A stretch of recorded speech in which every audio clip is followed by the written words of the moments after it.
जय श्री कृष्णा, जय श्री राम। दोस्तों, भगवद गीता में भगवान श्री कृष्ण जी कहते हैं कि अवश्यमेव भक्तवत्सल क्षय कर्म जन्म कोटि तेरे पे। भक्तवत्सल समय कर्म जन्म कोटि तेरे पे, अर्थात हम मन से, वाणी से, शरीर से जैसे हम करेंगे वैसे अपन को भुगतना पड़ेगा। अगले जन्म में जो कोई काम किया है वो आपको इस जन्म में भुगतना पड़ेगा, और जो इस जन्म में करेंगे वो अगले जन्म में भुगतना पड़ेगा। ऐसा कुछ नहीं है, कर्मों का फेर है, कर्मों का फेर आपको भुगतना ही पड़ेगा। अब जब कर्मों का फेर अपन को भुगतना है तो उसको चाहे जन्म इस बार लिया हो, चाहे जन्म आगे वाला हो, अगले जन्मों में पूरी दुनिया को उसके कर्मों का फल मिलता है। भगवान श्री कृष्ण कहते हैं कि मैं कर्म किए हुए जो हैं वो निष्फल नहीं जाते।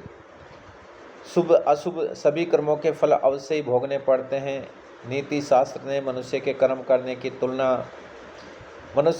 करने की तुलना के साथ ही यह कहते हुए की है कि इंसान को उन कर्मों से पीछे नहीं ले जाया जा सकता जो उसने, किसान जैसे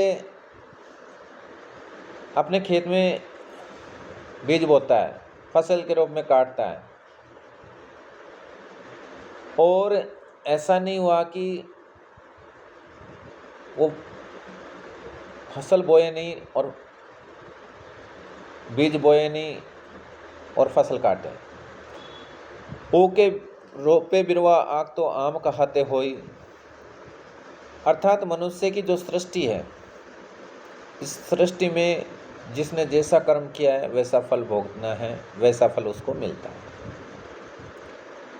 मनुष्य चाहे कर्म कर सकता है, उसके हाथ में, वो अच्छे करें या बुरे करें।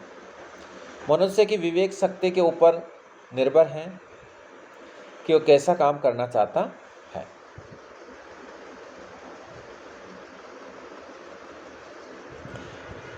जैसे कर्म करता है वैसे वैसे उसके जीवन का निर्माण जाता है।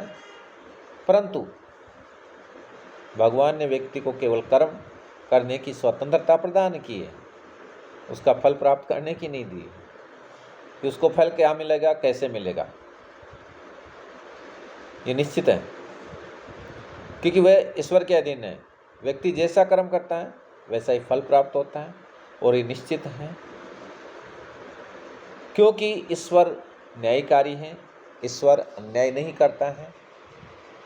मनुष्य के किए जाने वाले प्रत्येक कर्मों को जानने वाले उस परमात्मा ने ईश्वर के आगे किसी की भी सिफारिश की व्यवस्था नहीं की है। इस कलयुग में तो लोग रिश्वत देकर अपना काम निकालते हैं, लेकिन वहाँ पे ऊपर जब परमात्मा के पास जाने की बारी आती है तो वहाँ कोई रिश्वत नहीं चलता। वहाँ तो जो आपके अच्छे और बुरे कर्म हैं वही चलते हैं। पूर्ण न्यायकारी कहा गया। क्यों कहा गया है? क्योंकि वहाँ पे भगवान के अटल न्याय व्यवस्था का विधान है, जो उस न्याय व्यवस्था से कोई भी आज बच नहीं पाया है। इसलिए कहते हैं कि अच्छे कर्मों वाला व्यक्ति कभी डरता नहीं है, और बुरे जो कर्म करता है वो व्यक्ति हर समय भयभीत होता रहता है। उसके मन में सदैव शंका रहती है कि कभी मेरे बुरे कर्म सामने ना आ जाए, और मेरे बुरे कर्म सामने आ गए तो मैं दुनिया के सामने क्या दिखा पाऊंगा। उन कर्मों का फल मिलना शुरू हो जाता है।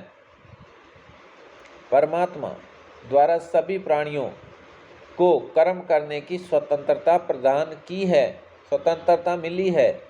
कोई भी व्यक्ति, कोई भी प्राणी कभी भी अपनी इच्छा के अनुसार कार्य कर सकता है, कैसा भी कर्म कर सकता है। ये उसके स्वयं के विवेक के ऊपर है, उसकी आज़ादी के ऊपर है। लेकिन उन कर्मों से ही उसके जीवन में न्यायपन आता है। कर्म करने की आज़ादी ना हो तो जीवन में जैसा कुछ भी नहीं रहेगा, क्योंकि मनुष्य कर्म भी सिर्फ अपने पाप पुण्य मुक्ति में गति करने के लिए नहीं करता। वो सिर्फ अपने कर्म अपने पेट के लिए करता है, अपनी संतान के लिए करता है।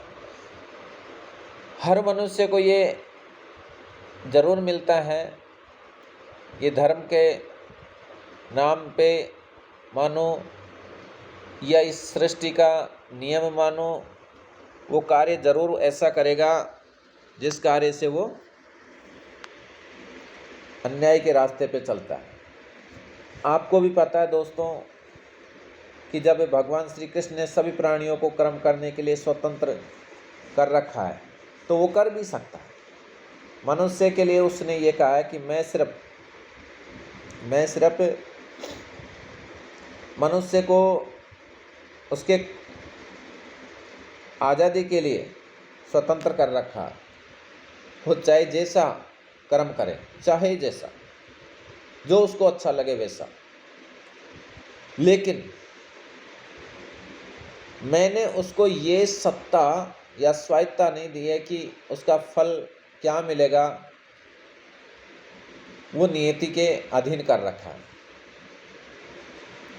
जैसा कर्म करता है वैसे उसके कर्म इकट्ठे होते जाते हैं और वैसे वैसे उसके फल प्राप्त होना प्रारंभ हो जाता है। हमें अपने जीवन में अच्छे और बुरे दोनों ही समय को देखने को मिला है, लेकिन उसके लिए हम कभी ऐसे नहीं सोचें कि आज मैं बहुत ज़्यादा व्यथित हूँ और व्यथित होकर मैं भगवान का नाम लेना या अच्छे कर्म करना छोड़ दूँ और बुरे कर्मों में संलिप्त हो जाऊँ। अगर आपका कर्म अच्छा है तो हो न हो पिछले जन्म के कुछ ऐसे कर्म रहे हो जिनको आप इस जन्म में भोग रहे हो। मनुष्य देह में मिलने वाले इस सुंदर मतलब बढ़िया जो आपका मिला हुआ है शरीर, उस प्रभु ने दिया है, उस शरीर का पूरा उपयोग कीजिए। यदि आप उसका धर्मशास्त्रों के अंदर जीवन को गुजारोगे, जीवन में उन सब चीज़ों की व्यवस्थाएं करोगे जो धर्म के अनुरूप हो,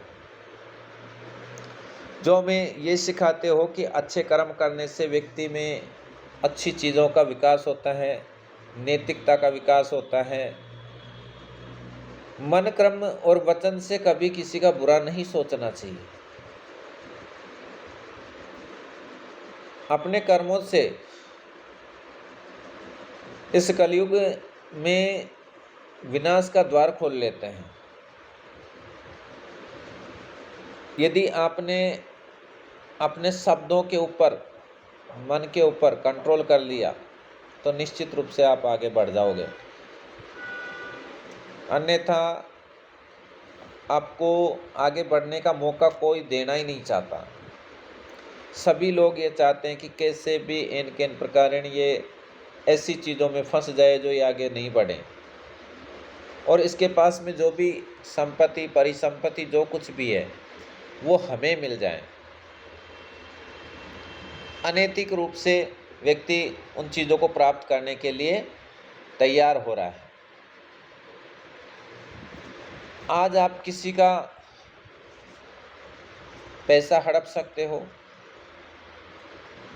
किसी की जायदाद हड़प सकते हो, यदि आपके पास में शक्ति है तो, धन है तो।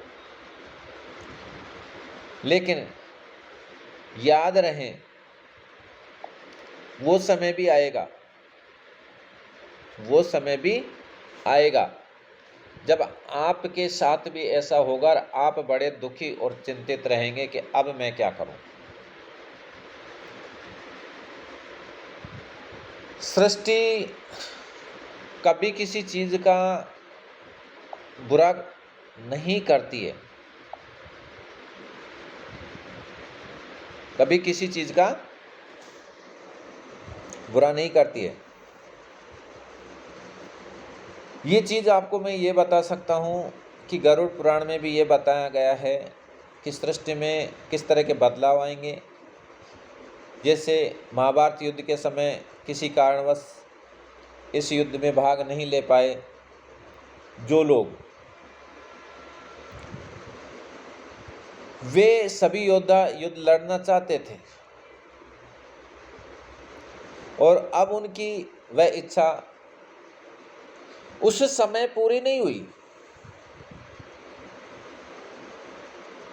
वो अब हो रही है। जब विष्णु भगवान के 10वें अवतार कलिक अवतार का जन्म होगा, भगवान बलराम जी भी महाभारत के युद्ध में भाग नहीं ले पाए थे, तो बलराम जी को ही आज हम जगन्नाथपुरी बलभद्र के नाम से जाना जाता है। कलयुग के अंत में बलराम जी प्रकट होंगे और कलयुग के अंत में महाभारत का अधूरा युद्ध फिर से पूरा होगा या पूरी तरह से लड़ा जाएगा, ऐसा ज्योतिष पौराणिक ग्रंथों में युग का मान अलग अलग है। पौराणिक ग्रंथों के अनुसार 4 युग होते हैं, सतयुग, त्रेता युग, द्वापर और कलयुग। इन सब में व्यक्ति के कर्मों का हिसाब से जन्म हुआ और कलयुग सबसे चरम सीमा पे पहुंचेगा तो पाप उस सीमा तक पहुंच जाएगा जिससे सृष्टि का विनाश होना जरूरी हो जाएगा। ऐसा लगेगा कि अब सृष्टि का विनाश होना है।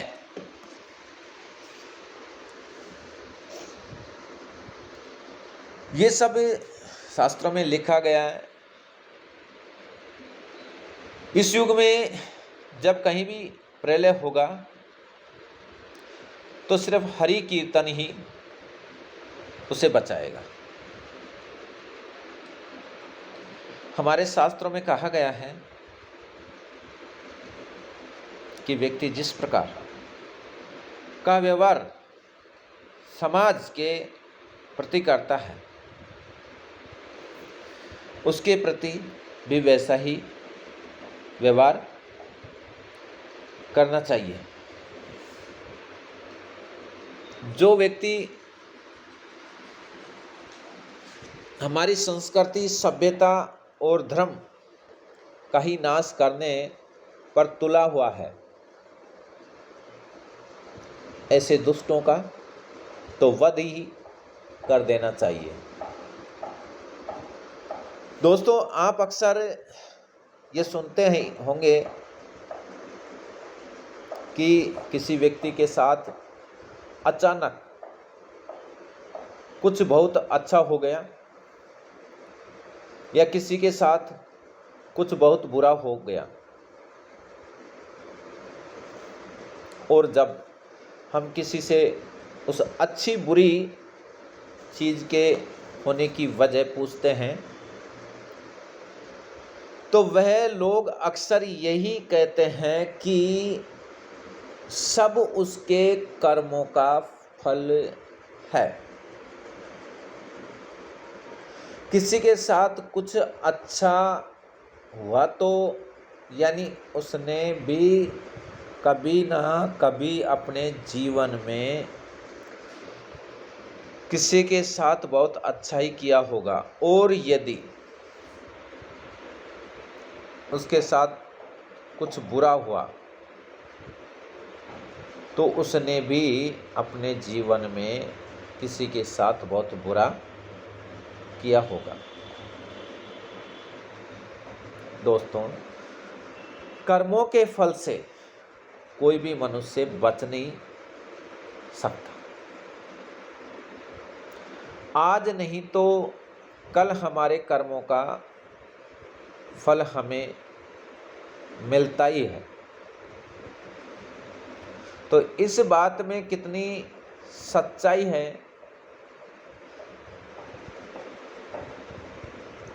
जो मैं इस वीडियो के माध्यम से आपको बताने का प्रयत्न करूँगा।